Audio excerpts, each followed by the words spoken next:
Well, good morning, everyone. It's Wednesday. I can't believe it's April 1st. I don't know where March went. Well, I do know where March went in a lot of very challenging times for our country, for our world. And so it's great to be with all of you this morning. Thanks for joining. And we are excited to have Deanna Van Klaveren of Generation Growers in Turlock, California, with us today.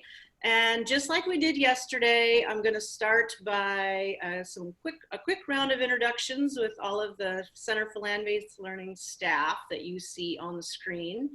And one of the question today that all of us are also going to answer is, what are you doing right now daily to try to take a breath, pause, and calm yourself in the face of a lot of stress that we have in the world and with our families and in our communities?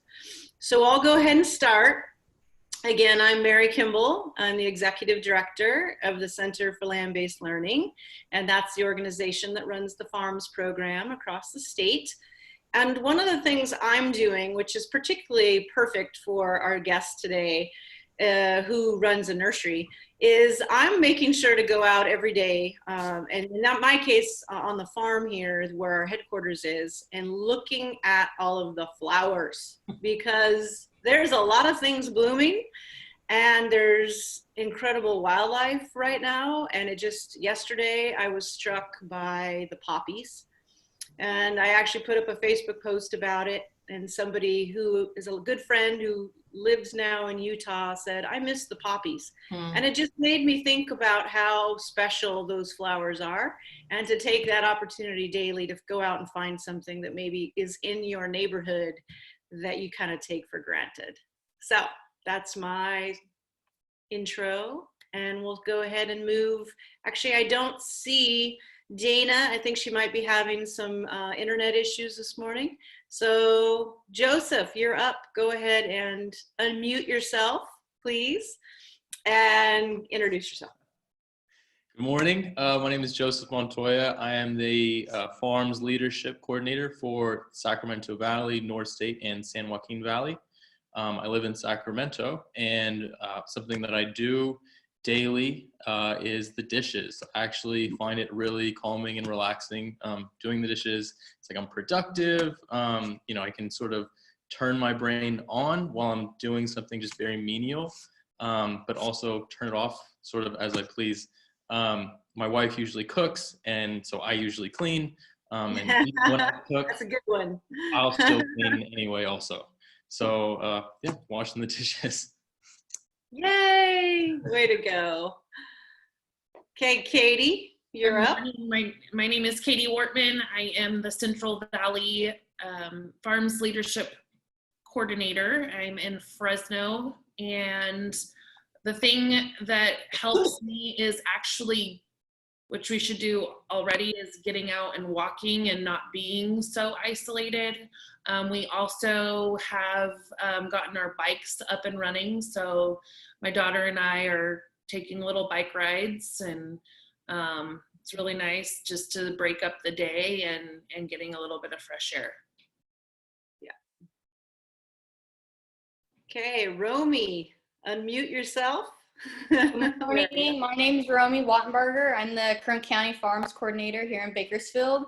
And I would say for me, it'd be out taking my dog on a walk or coming out to the ranch, as we have 200 head of goats. I'll just play with baby goats all day and take my mind off things. So I would say that would be mine. So awesome. Thank you. And Letty, we'll finish with you. All right. My name is Letty Hernandez, and I run the Santa Cruz Monterey County Farms program. I live in Salinas. Lately, there's been 3 things that I've been doing to help kind of stay sane. Walking is one. I just started working on puzzles. I don't know if you call it puzzling. That has really helped calm me down, and I was really surprised because it's never been something I was interested in. And then doodling or drawing has also been very important for me to relax my mind and kind of be present.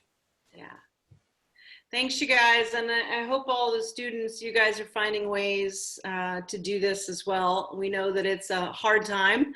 Lots of things have changed for you, and that, what are the ways that you can think of to calm yourselves and find ways to keep focused, because there's lots more life out ahead of us, and we'll get through this together. So I'm going to go ahead and introduce Deanna, and she can also talk about what she does. So Deanna Van Klaveren is a really good friend of mine from now 19 years ago. Woo! Her daughter, who's a senior in high school, was born the year that we met. Yes. And so we are Ag Leadership classmates from class 32. And Deanna is someone who also we connected with early on because she used to be an agriculture teacher. Right. And so has a lot of experience with a lot of the same kinds of ag education work that all of us do at the Center for Land-Based Learning. So Deanna, I'll go ahead and let you introduce yourself. Great. A little bit, answer the question, and a little bit about yourself and Generation Growers. Sure. So it's great to hear the reflection. It's I'm always excited too when people say that they like to go out in the landscapes and look at plants and flowers, because that's our background, and that's what we hope that we continue to support as growers of general ornamentals and plant material for landscapes. And we're fortunate, we're on 10 acres, so a lot of our time is spent walking around the nursery, and that's how we get an opportunity to kind of calm ourselves as well. My daughter is a photographer. She loves to take pictures. So she and I try to find some time right after dinner now to go just wander and take photos and capture some of the good stuff happening around the nursery. So that's our fun stuff. And then we also have a son that is a sophomore in high school, and we do dance-offs with him. It sometimes doesn't end well, but it's his great way of de-stressing himself, right? Yeah, I haven't pulled anything yet, but yeah. I'm not good at any of the TikTok dances by any means. It's a hot mess, but fun to do. So that's kind of how we've found ways to release as well. We've been sheltered in with our kids for 14 days. And then with our nursery kind of changing how we do things for about 12 days now. So just to kind of give you a perspective on where we're at. So yeah, Mary, so to answer your question about, a little bit about me and where I come from, I co-own a nursery with my husband, whose family started this nursery in 1956. We grow all of our plant material in containers for retail garden centers.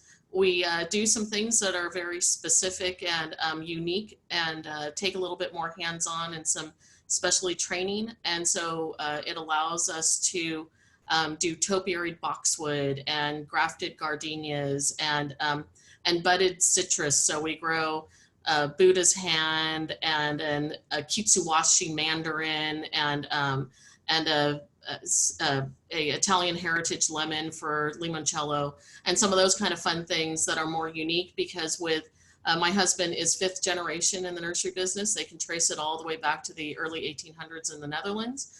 And with that comes experience that's been handed generation to generation about grafting and budding and some of these other propagation methods. And so we have this really unique opportunity to be a small nursery that provides some of these plants that are a little bit more difficult or a little bit more challenging for others to grow on a larger scale.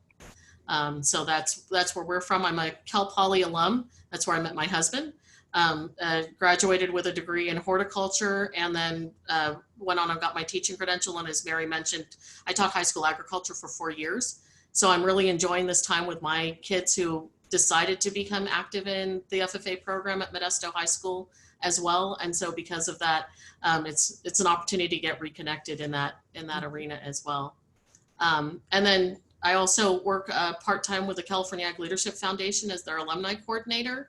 And then this past summer, we started a Find Your Why coaching program for seniors in high school to help them find their why, learn how to make decisions, and then transition to high school. And we're doing that with a nonprofit organization connected with a coaching team that works with the foundation as well, with the Ag Leadership Foundation. So yeah, you're not busy.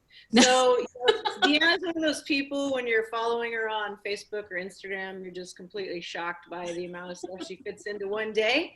And I appreciate the living vicariously through you too, Deanna, because although I don't have children, I get to live through your children. yes. And see all of the great things that they're doing with FFA and with their high school activities. And you're right, it brings back a lot of awesome memories. So that's very fun to do. I wanted to pivot to, you talked about your business. So what is different right now with COVID-19? What are the things that you're having to do completely different, even in the last 14 days, and then looking forward as a result of everything? Yeah, so one of the biggest impacts is probably 85% of our plant material goes to retail garden centers in the Bay Area. And so when the initial protocols came into play, they all shut their doors completely initially. And for those of you who maybe are kind of new to the nursery business, about 40% of our income comes between the first week of March to the last week of May, to Memorial Day weekend. That's where a majority of our sales happen. No matter how much we remind people in California, you can plant any time of the year. There's just something about spring that makes you excited because everything's growing and there's a lot of color, and it's when everybody likes to plant. And so this is when we move a majority of our plant material. So as of right now, we've probably moved maybe 2% of what we would normally move in spring. And most of that has been more as long-time relationships that we're dropping small orders and doing small pickup truckloads to those folks just to help them. As of 4 days ago, half of our customers now are doing curbside pickup orders, which is great for them to move soils and amendments and some of those the pansies and marigolds and vegetables that people want to get started. The difficult part for us is that a lot of our things are larger material that people like to look at, kind of make a decision and choose between. So curbside makes it pretty difficult for our product line to move. So our anticipation over the next 6 weeks is that we are going to lose spring. And so the benefit, though, with the type of material that we grow is that we can then do some pruning, make some decisions on whether we move them up into a larger size container and sell them as a more established plant in the fall. Take more cuttings for spring sales later on. So we've tried to make some of those adjustments. I was just talking to Mary about the fact that we had initially put all of our staff onto part-time. Knowing that we were really concerned about making payroll due to a loss of sales in spring. But in saying that, we've had this great group of high school students who have stepped in to help us get some of our day-to-day things done. And they have an understanding that we are really short for payroll. And so because of that, with their FFA projects and working through their supervised agricultural experience program and work experience that way, many of them are taking them as non-paid hours and are participating and doing it that way. And I think too, it gives them an opportunity to, have a reason to leave home, right? and to be able to have something that's still scheduled that they get to go do on a day-to-day basis. And so we're grateful for that they have stepped in and helped. And then it's also the benefit of being a family business that lives and works on our property. And so our 2 kids and Roger and I have all stepped in to kind of fill that void. So I've been out canning and potting more than I normally do. My main focus for the nursery is the bookkeeping and sales part. And so it's not often that I get to go out over probably the past 10 years now to actually do cuttings and staking and pruning and watering. And so so I'm getting to do a little bit more of that. So the first couple of days I was a little sore. Getting back into the swing of I was going to say, because what I know you for, Deanna, especially that way you've really helped build the business, is that marketing and sales side. Right. One of the things I think that's so cool about what you guys have done is you've done citrus tastings. Right. And maybe describe that for our, our students about what kinds of things have you done to get the word out about these specialty citrus products that you provide, and what they, just a different way of doing that at the different nurseries that you sell to. And then again, I know you're not doing it right Sure. now, Sure. but you did it over the winter, I believe, and you've done it every year. And that, I think, was an idea that you had, and I wanted to make sure that you brought that forward too. Yeah, thank you. So we grow 27 different varieties of citrus. There's a lot of great growers out there that do the Eureka lemons and some of the other standard varieties, Mexican limes, Rio red grapefruits. We find all the weird, funky stuff. And because of that, we found that for a lot of folks, because they're not familiar with those varieties, we needed to bring them so that they could try them and see what they're like, so that when they make that commitment of planting a citrus in their yard, they're connected to, oh, this one's a lot juicier than a Satsuma mandarin, or this Dobashi Beni mandarin has a more fruit that grows on it. We do a New Zealand lemonade plant that actually the lemons taste like lemonade. It's a low acid variety, and you just juice them and eat them straight. Our kids like to take them to school to as a kind of an April Fool's joke with their friends, that they're eating lemons straight without any sugar on them. So what Mary's talking about is we go out to our customers in the Bay Area, and they'll set up about a 2-hour time period, and we cut fruit of all the different varieties and have them out on the table, and people come by and taste fruit and get to taste all the different varieties. We have a Maltese blood orange, and then they get to set it next to the Moro blood orange and decide, is that really the flavor that they like, or would they like to try something new and interesting? And then we also do baked goods along with that. So we make a blood orange chocolate cupcake and a limoncello cake, orange citrus salsa that we actually got from the recipe from Booth Ranches down in the Fresno area.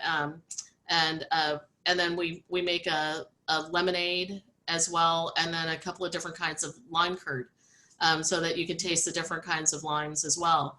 And so it's just an opportunity for people to come up and get an opportunity to taste all of those things, and then also to talk directly to the grower about how we grow the plants and how they can be successful with continuing these varieties in their own homes. So it's been well received. We were able to get all of our citrus tastings in but one this year, prior to the virus hitting, and so we were fortunate that way. And now, Mary, we're actually trying to figure out how do we do something with social media to carry on these opportunities, virtual tastings, like the wineries are doing. Exactly. Yeah. So we're kind of trying to play with that idea, and hopefully we'll get something out there in May and start to promote a little bit of that, because citrus still are really easy to plant during the summer and the fall, and so we're hoping that that'll help make some awareness on those opportunities for varieties with that. Yeah.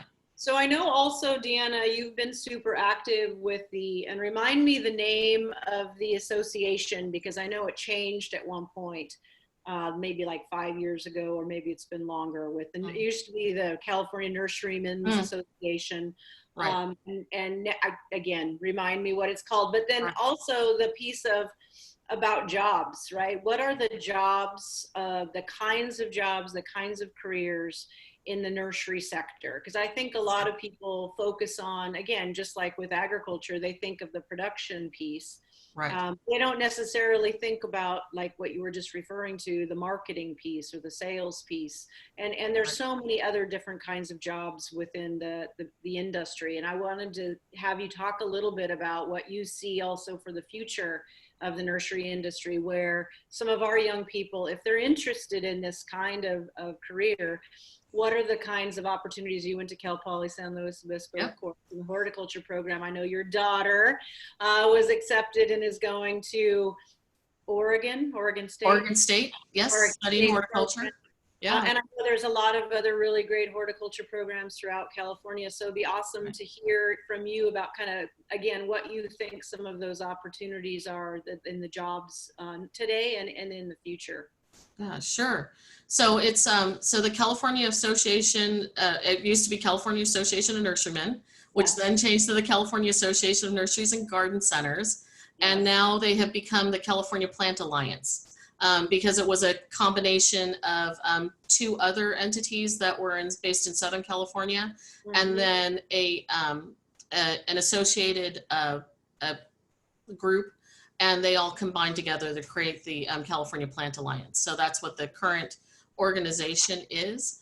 And that organization offers, one kind of the supporting piece for the industry, but also does a scholarship and endowment program as well. And so that's another part to the organization. And then they also do a training in order to, it's a certification program for retail garden center and landscape folks in particular, that shows that they have a depth and breadth of knowledge of a diversity of plant material, how it gets used in the landscape. And so it's called the CCN Pro program. And with that certification, it gives just a recognition for the general public who comes into a retail place or works with a landscaper, that those individuals have a depth and breadth of knowledge about plants and how to take care of them and how to put them in the right place in your landscape in California. So people could go, like students could go to the California Plant Alliance. I'm sure they have a great website and see the different kinds of resources and certifications and other options they have. Okay. Absolutely. Absolutely. Yeah. So when you talk about diversity of job opportunities, right, there's, we kind of look at the nursery industry in about 4 different veins. There's one, as you mentioned, Mary, is the grower part of it. And then there's some of us that grow plants for general public to purchase through retail establishments. There's folks who grow for landscape needs, for landscape companies that install those plant material into landscape. And then there's also growers who grow for orchards and other agricultural food commodities that needs plants that are starters, whether it's tomato starts or almond trees or mandarin orange trees that get planted directly in. So there's kind of those areas, and each I can speak more probably deeply about the wholesale part of it and the growing part of it. We're always looking for people who are interested in how to propagate and grow those plants better. And so, there's a whole science and a process to that and a physiology to that. That's what our daughter's looking forward to studying at Oregon State. She loves the propagation piece to it. And so to get a better understanding of the science behind it, that's what she's hoping to pick up in college. And then also to learn new techniques and processes to do that. There is a whole nother piece of plant health and maintenance of feeding and fertilizing properly, maintaining the plant's health properly. We're always looking for folks who are excited and interested to go do that investigative part and to see what's wrong with the plant. What is it needing? Does it need more water? Does it need more food? Does it need maybe a better location to grow in the nursery? Maybe it's getting too much shade, too much sun. And so there's always those folks who are like that investigative part of it. And then, as Mary mentioned, then the other one of the other parts is the marketing piece, right? We grow all these great plants, but people have to know about them. And so how do we do that better? How do we teach them about what we have available, how it can do well in their landscapes, how garden centers can talk about them and share some of the new varieties that are out there, or some of the old varieties that maybe they've just forgotten. So there's that piece. But then there's all these associated parts to the nursery industry as well. Those retail garden center folks, if you go to a garden center, they have to be knowledgeable in a whole bunch of things, right? Soils and weather and climate and all the different varieties of plants as well. And so from that comes almost like an ability to be a doctor in some respects, where you're bringing a plant problem or a plant situation and they're having to solve those. And then they have to be very people oriented and people driven. and excited about sharing that knowledge and information with others. So I started actually in the retail business, and I loved it because of that interaction with people and sharing that good information. So then teaching really fell into a good place to be able to share that as well. And so that's another component. And then we have all of the support folks that help us do what we do. The people who are really knowledgeable in plant nutrition and help us with that. We are always hungry for people who can figure out how for us to have a good inventory program to manage our inventory. We're dealing with a perishable product. Yeah, we grow 700 different varieties of plant material on our property at any given time. And so how do you manage all that data, right? Yeah. And we're finding that people who are passionate about plants and have that understanding are better programmers for us than folks that have the programming background, but don't have the knowledge and understanding of, of the fact that we're dealing with Mother Nature and plants that kind of do what they're going to do, right? And a lot of things that are out of our skill set to do that. So and I'm sure I'm not touching on everything else, but there's a whole bunch of other opportunities. That's a great overview. And again, I think one of the goals of our programs, of course, is to introduce students to a lot of different opportunities out there. And you're right, it's hard to cover them all, but I think even if we can just scratch the surface on all of these different parts of agriculture, and no matter where you live in California, nurseries and plants and people, whether it's their front and backyards, or it's parks, or it's, like you said, it's agricultural production. There's always needs. I always was so surprised and fun when we would go down to Southern California. We used to have programs down in San Diego County and Ventura and Orange, and we would have farms field days, at growers that just grew cactus for landscapes. And I'm like, really? This is a thing? Yes. And it was amazing. And there was so many different opportunities for jobs in that industry in urban areas, which is another thing that people often forget, is like there's big production, flower production in urban areas. And so if it's something that people are interested in, there is a lot of avenues and a lot of opportunities. And I know, like you said, now the California Plant Alliance has been very focused on trying to recruit and interest new people into the industry in all of these new opportunities. I remember being in the Netherlands, in Holland, in 87,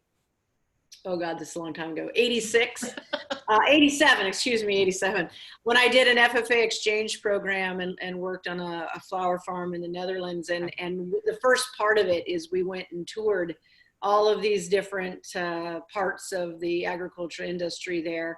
And we were going into these greenhouses that were fully robotic in 1987. I mean, insane, right? And now, we're getting a little bit of that now here in the United States. But it's just shocking to me how far ahead they were and it was from a labor perspective, obviously. Yes. And I was wondering too, if you're seeing any of that in the industry and the need for here in California, and the need for folks, again, who really understand and want to be a part of the technology piece. Absolutely. And I think it's even an even step in between that is the efficiency piece, right? How do we become more efficient? And are there some technologies or some tools that are out there that are being used in other areas of agriculture that we could implement into the nursery business? The other part too is so many of our companies in the nursery business are family owned. And so we've kind of been, doing things the way we've done them for years and years. So, right. And so it's, I think this is, out of real struggles and difficulties like the situation we're in currently, it's forcing us to rethink how we do things and, how do we become more efficient? How do we manage movement of some things because we're on limited staffing right now? And we did have, to your point, we have our family crest has clovers in it, and so we joke that we have chlorophyll in our veins in the Van Klaveren family. But my husband's cousins and uncles has a nursery in Ireland, two others in Modesto, Ripon area.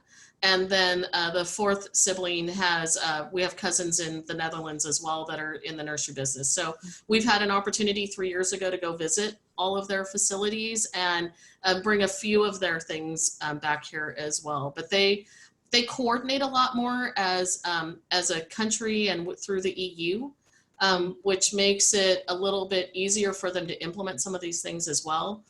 California continues to want to stay diverse, which is the awesome part of California, but it also makes it difficult sometimes to move things around or to implement new processes. So yeah, we're still working through that.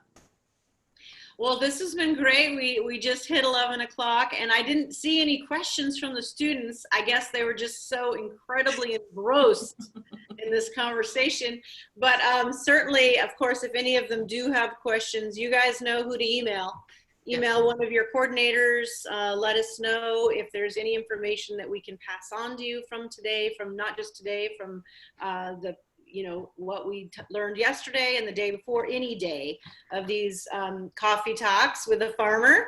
And obviously we want to be here for you to be able to support you and send you resources, connect you. On that note, if you are a senior and you have not in high school, and if you have not yet gotten in your scholarship application, Deanna brought scholarships up. Remember, we have the scholarships through My Job Depends on Ag and the Farms Leadership and the Farms Advanced program. So make sure you get those in. Today is the due date. And we will also be opening up in a little bit the second year and third year opportunities as well. But right now, if you are a senior in high school and you are planning on going to college, whether it's community college, four-year college, whatever it is, studying ag, environmental sciences, food, please get in your scholarship applications. So thanks again, Deanna. It was great to see you. And thanks for the invitation. Yeah, and good luck with all of the changes going on right now. And we look forward to hearing about your May virtual tastings. Right. That sounds really fun. Yeah, fingers crossed we can get that going. That's right. Thank you. Thank you. All right, bye everybody. Have a great day.